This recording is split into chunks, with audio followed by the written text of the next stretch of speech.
राधा रमन गुरु जी को प्रणाम।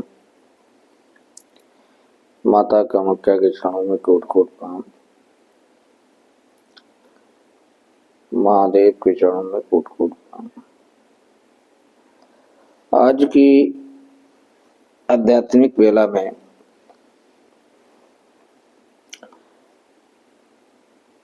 चर्चा स्मृति विज्ञान को लेकर ही होगी और उसी को थोड़ा आगे बढ़ाएंगे।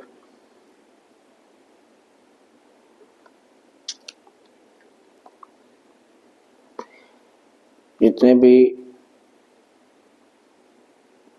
आध्यात्मिक व्यक्ति हैं तो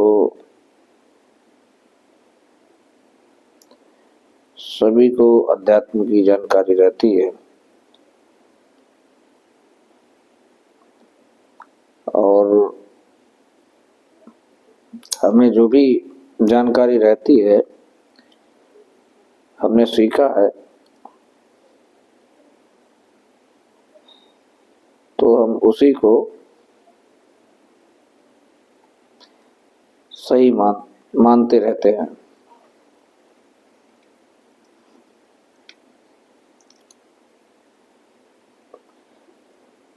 अगर किसी बात को समझना है, सीखना है, जानना है, समझना है तो मानसिक द्वंद्व नहीं पालना चाहिए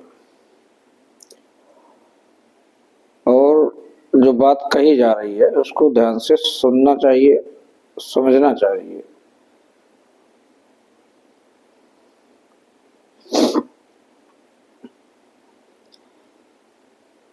और अगर मनी मन बहस की भावना रखेंगे, बहस द्वंद्व पालेंगे तो कोई बात भी सही समझ नहीं पाएंगे।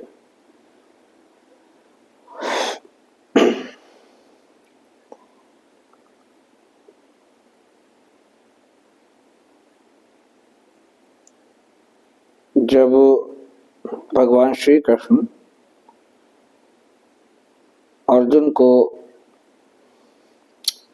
उपदेश दे रहे थे तो अंत में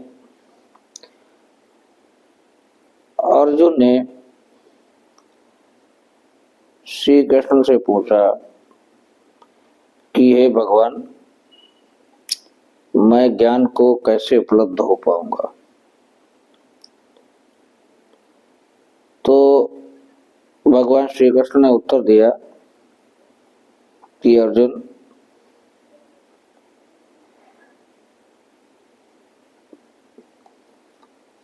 तूने अब तक जो भी कुछ सीखा है वो सब भूल जा। एक छोटा बच्चा बन जा और मेरी शरण में आ जा, ज्ञान को उपलब्ध हो जाएगा। ऐसा ही खेल यहाँ पर भी है। जो भी आपने कुछ सीखा है वो ठीक है, अपना रखा रहने दें, लेकिन मानसिक द्वंद्व ना पालें और बात को समझने की कोशिश करेंगे तो ज्यादा बेहतर रहेगा, बात समझ पाएंगे।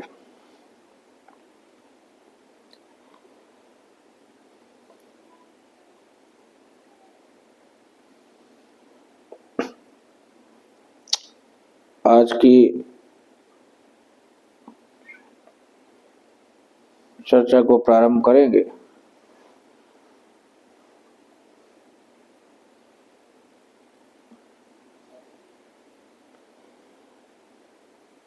अभी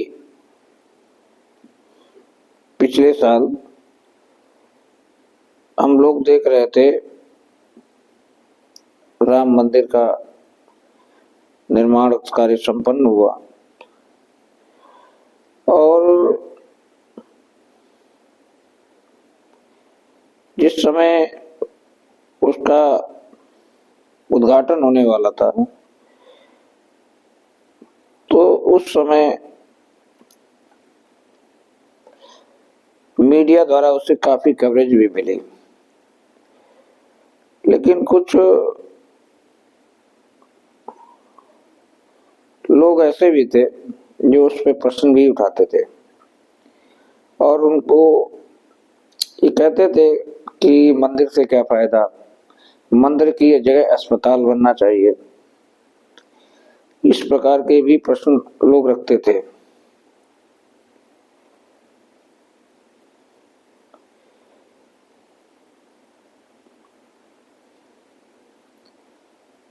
तो हमें तो ये लगता है कि अस्पताल क्यों बनना चाहिए।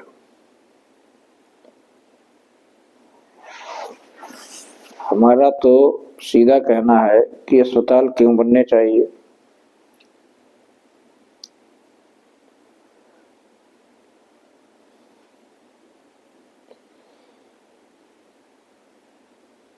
तो सीधा संबंध इसका अस्पताल से यही है कि अस्पताल ठीक होने के लिए, मरीजों को दवा दिलाने के लिए या ठीक होने के लिए कहेंगे, बनने चाहिए।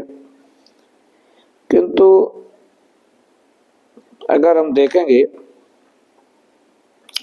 इस समय 2024 चल रही है और अगर पिछले 50 सालों का रिकॉर्ड देखें, 50 साल पहले जाएंगे आप तो अस्पतालों की संख्या बहुत कम थी। 50 साल क्या, आप 100 साल पीछे जाइए, वहां से देखिए तो देखेंगे अस्पताल गिने चुने होंगे। जैसे जैसे समय गुजरता चला गया वैसे वैसे अस्पतालों की संख्या बढ़ती चली गई।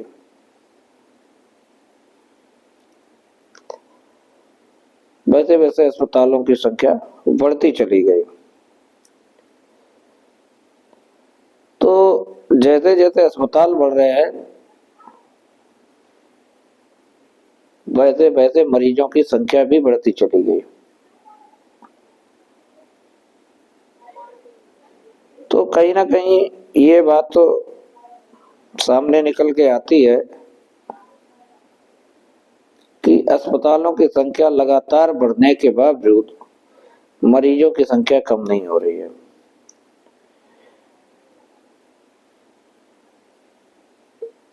अगर कोई बच्चा पहले 2 घंटे पढ़ता था, फिर 3 पढ़ने लगा, फिर 4 पढ़ने लगा, 5 पढ़ने लगा, वो जितना ज्यादा पढ़ रहा उतने ही कम नंबर आ रहे हैं। तो फिर उस पर सोचना चाहिए कि कहीं ना कहीं कोई गड़बड़ है। यहाँ पर भी कुछ ऐसा ही हमें दिखाई देता है। अस्पतालों की संख्या लगातार बढ़ती जा रही है और फिर भी मरीजों की संख्या कम नहीं हो रही है, बल्कि दिन ब दिन बढ़ती ही जा रही है। और अगर ये स्थिति बनी रही तो लगातार मरीजों की संख्या बढ़ती जाएगी। हर घर में आजकल मरीज मिल ही जाते हैं, एक व्यक्ति मिलता ही है।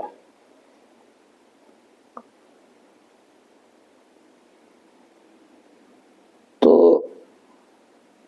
फिर ये कहना कहाँ तक उचित रहता है कि जो उपचार है वो अस्पताल से होता है।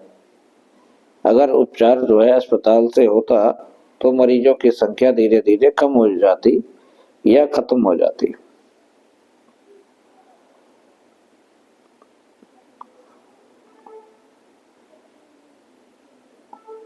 अगर हम और तो यहाँ पे कहीं ना कहीं एक प्रश्न खड़ा हो जाता है, अगर यही स्थिति बनी रही तो आने वाले समय में क्या होगा।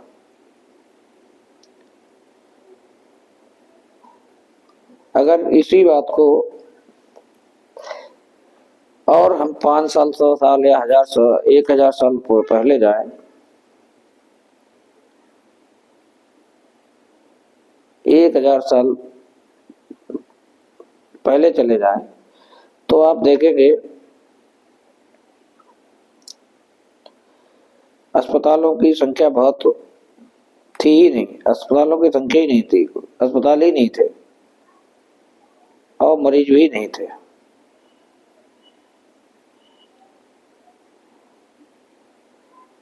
ठीक है ना।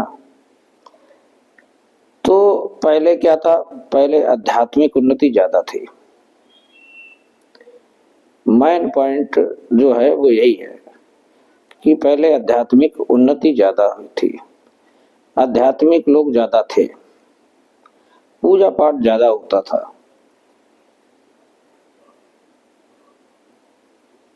और उससे क्या होता था, उससे होता ये था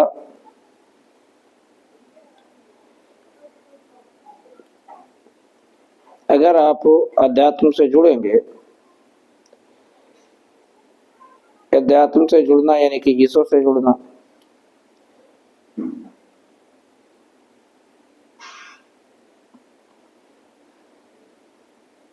और जो व्यक्ति ईश्वर से जुड़ जाता है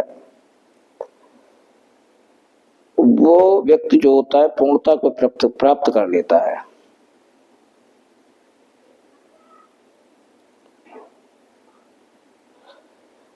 और पूर्णता को यदि प्राप्त कर लिया, ईश्वर से आप जुड़ गए, तो फिर आपके अंदर जो विचार आएंगे और जो स्मृतियां बनेंगी वो उच्च स्तर की होंगी, और आप जो काम करेंगे वह बिल्कुल सही कार्य होगा।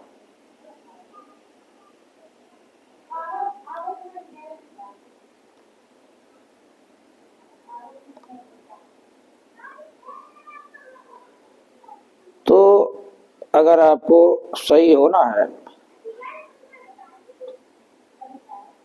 तो फिर अस्पताल बनाने की जरूरत नहीं पड़ेगी, अस्पताल नहीं बनाने चाहिए, या प्राथमिक बनाने चाहिए तो बनाइए, लेकिन प्राथमिकता आपको किसको देनी पड़ेगी, मंदिर को ही देनी पड़ेगी। अगर आप मंदिर बनाएंगे तभी ये मरीजों की संख्या घटेगी, जो आजकल समय में लगातार बढ़ती जा रही है। और हमें तो ऐसा लगता है कि हर गांव में एक सही मंदिर स्थापित बनना चाहिए, स्थापित होना चाहिए, प्राण प्रतिष्ठा होनी चाहिए। तो जैसे जैसे मंदिरों की संख्या बढ़ेगी, व्यक्ति पूजा पाठ करेगा, सद्बुद्धि आएगी, सही दिनचर्या होगी उसकी, तो ऑटोमेटिक जो है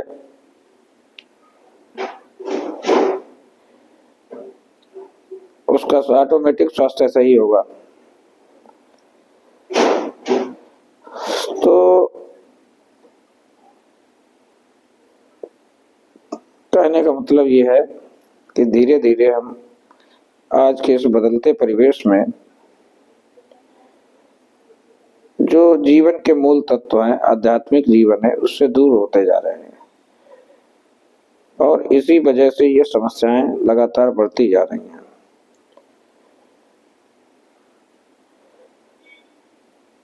तो हमें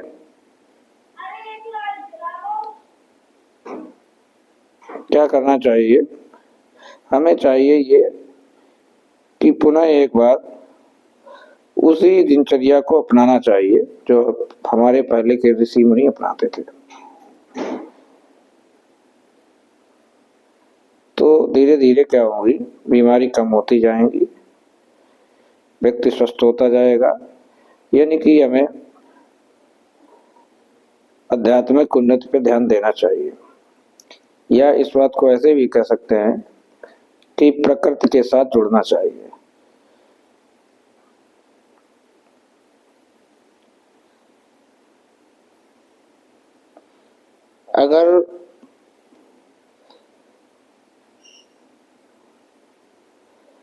अगर हम आध्यात्मिक उन्नति की तरफ जाएंगे तो इससे क्या प्रभाव पड़ेगा।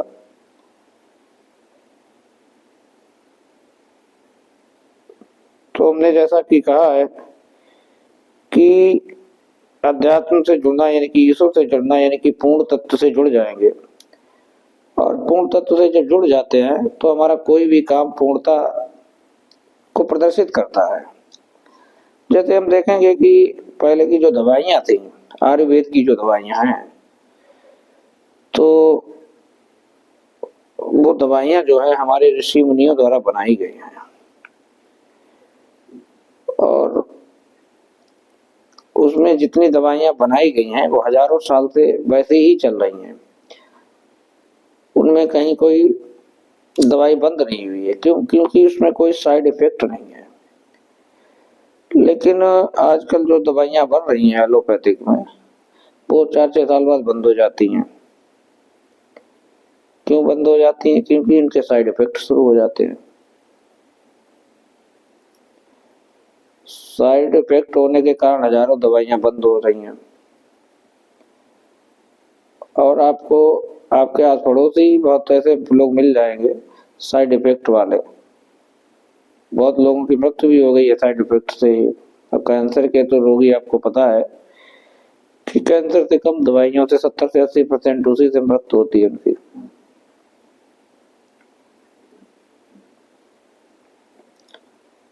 तो कहने का मतलब आध्यात्मिक जो कमी हुई है उसकी वजह से ही ये सब है, यानी कि ये अपूर्णता को प्रदर्शित कर रहा है। हम जो भी काम कर रहे हैं वो पूर्ण नहीं है और वही लोग दवाइयों को बना रहे हैं जो अपूर्ण लोग हैं। इसीलिए उनका जो काम वो कर रहे हैं, जो दवा बना रहे हैं, उसमें पूर्णता नहीं दिखाई दे रही है। कुछ साल के बाद वो क्या हो रही है, उन्हें चेंज करनी पड़ रही है। और पहले के जो ऋषि मुनियों ने दवाइयाँ बनाई हैं वो आध्यात्मिक व्यक्ति थे, पूर्णता से प्राप्त भरे हुए थे, तो उन्होंने जो चीज बना दी वो कभी खत्म, वो कभी चेंज नहीं हो सकती है, उसमें पूर्णता दिखाई देती है।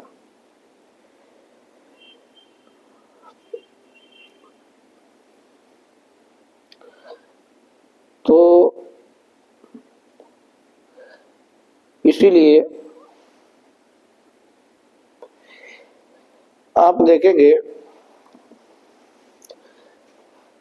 बहुत सारे एग्जाम्पल ऐसे आपको मिल जाएंगे। शिक्षा के भी क्षेत्र में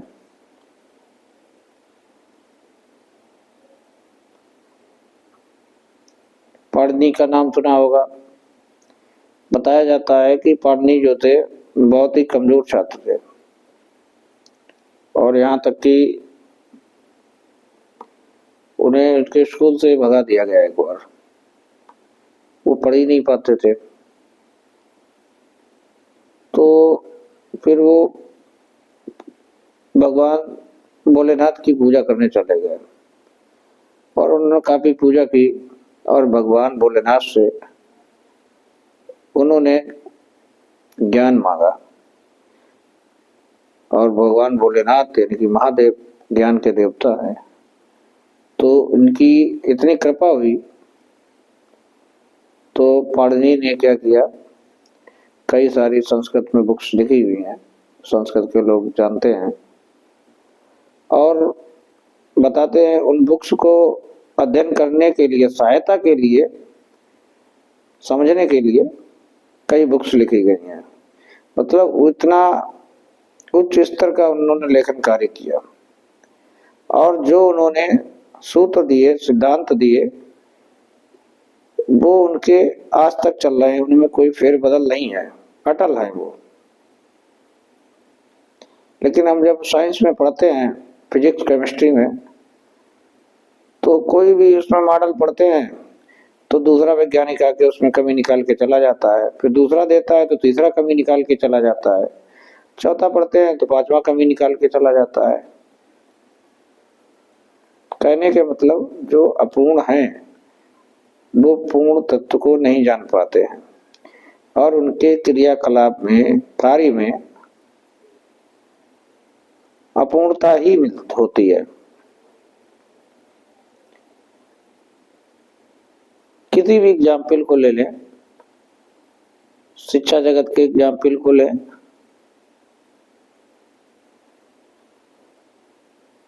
या आप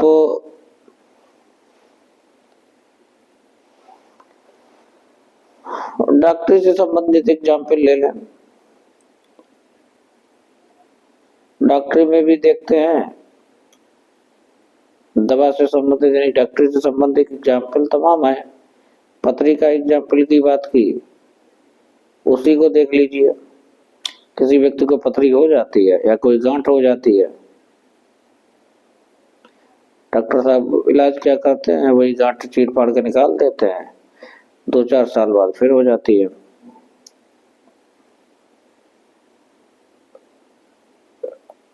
फिर 2-4 साल बाद पथरी या गांठ की समस्या फिर बन जाती है। मतलब वो उसका इलाज परमानेंट नहीं कर पा रहे हैं, यानी कि उसके उस काम में भी हमें अपूर्णता दिखाई देती है।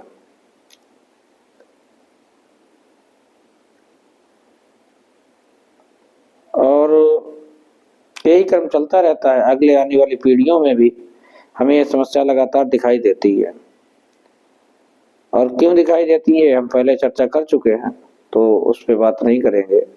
और अगर इसका आध्यात्मिक ट्रीटमेंट उपचार ले लिया जाए एक बार, तो जो समस्या है वर्तमान पीढ़ी में है वो भी खत्म हो जाएगी, और आने वाली पीढ़ियों में जो समस्या दिखाई देती है वो भी नहीं दिखाई देगी,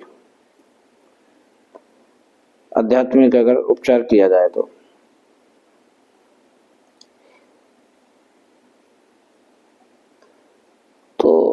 दवा के भी क्षेत्र में कई एग्जाम्पल हो गए, दवाइयों की भी बात की, डॉक्टरी की भी बात की, तो उसमें भी अपूर्णता दिखाई देती है। आजकल के समय के बहुत सारे कोर्स चल रहे हैं, पढ़ाई के क्षेत्र में देखेंगे, अगर इंजीनियरिंग की बात करेंगे तो बहुत अच्छी ट्रेडें लेके विद्यार्थी पढ़ाई करते हैं। प्राकृतिक गैस संबंधी भी बताते हैं, बहुत तो अच्छी ट्रेड होती है। तो उसमें बताते हैं कि ये पढ़ाया जाता है कि तेल निकालने से संबंधित उसमें जानकारी रहती है, और उसमें बच्चों को काफी अच्छी सैलरी भी मिलती है। लेकिन तेल जो हम प्रकृति से निकालते हैं ना,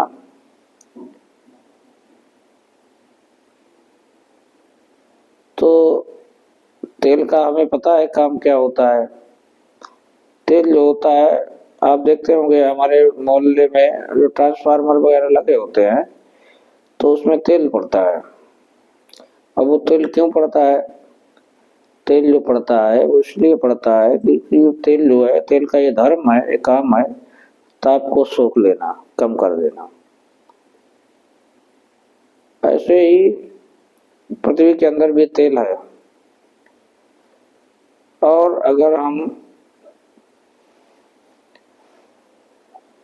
पृथ्वी के अंदर मध्य भाग को देखेंगे तो पृथ्वी का टेम्परेचर 5000 डिग्री सेल्सियस से ऊपर रहता है, लगभग सूर्य के ताप के बराबर होता है। यानी कि उसमें लोहा भी डाल दोगे तो वहां पे पानी बह जाएगा, बन के बह जाएगा। तो बहुत ज्यादा टेम्परेचर रहता है, और पृथ्वी के अंदर टेम्परेचर बहुत ज्यादा होता है, और उसके अंदर उस टेम्परेचर को मेंटेन कौन करता है? जो तेल होता है वही उसको क्या करता है, मेंटेन करता है। और जो इंजीनियर वगैरह होते हैं वो इस तेल को बाहर निकालते रहते हैं। तो फिर लगातार जब तेल हम निकालते रहेंगे तो उस टेम्परेचर को कौन मेंटेन करेगा, उस ताप को मेंटेन कैसे कर किया जाएगा? और इसी वजह से क्या हो रहा है, पृथ्वी का तापमान बढ़ रहा है लगातार। तो फिर क्या समस्या हो रही है? समस्या ये हो जाती है कि ग्लोबल वार्मिंग हो जाती है।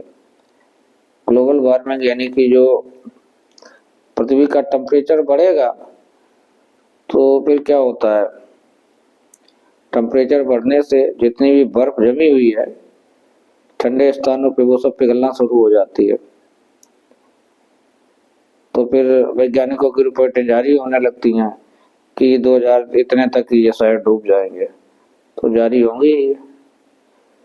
तमाम राष्ट्राध्यक्षों की, राष्ट्रपतियों की मीटिंगें वगैरह होती रहती हैं इस बात को लेके, सभी को पता है।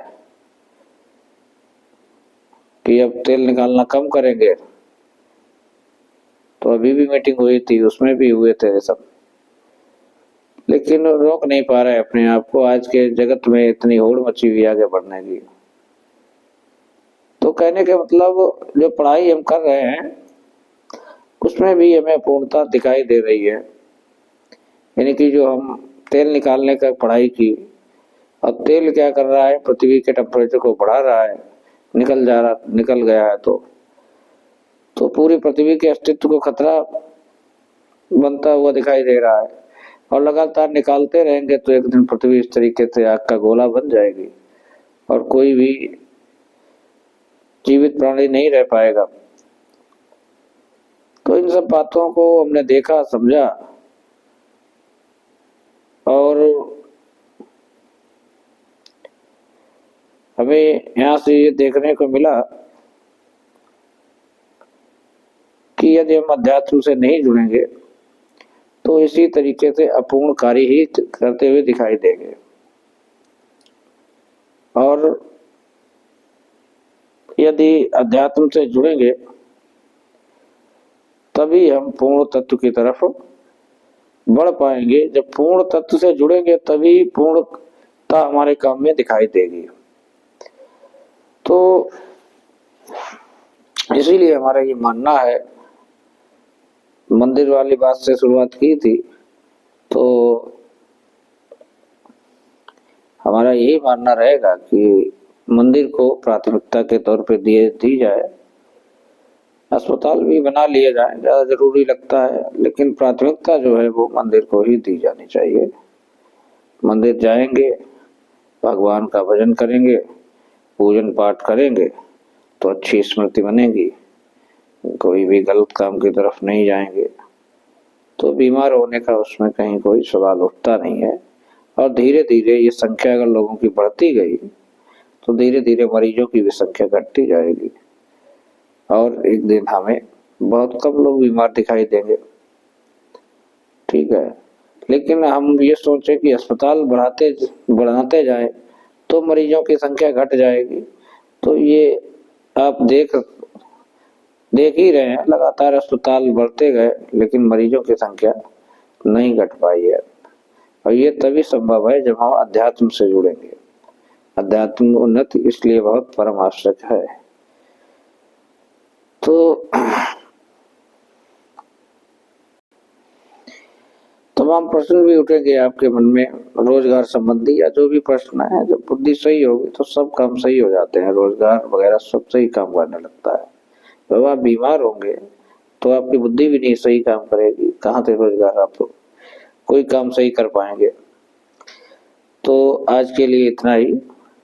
सभी को हरिहर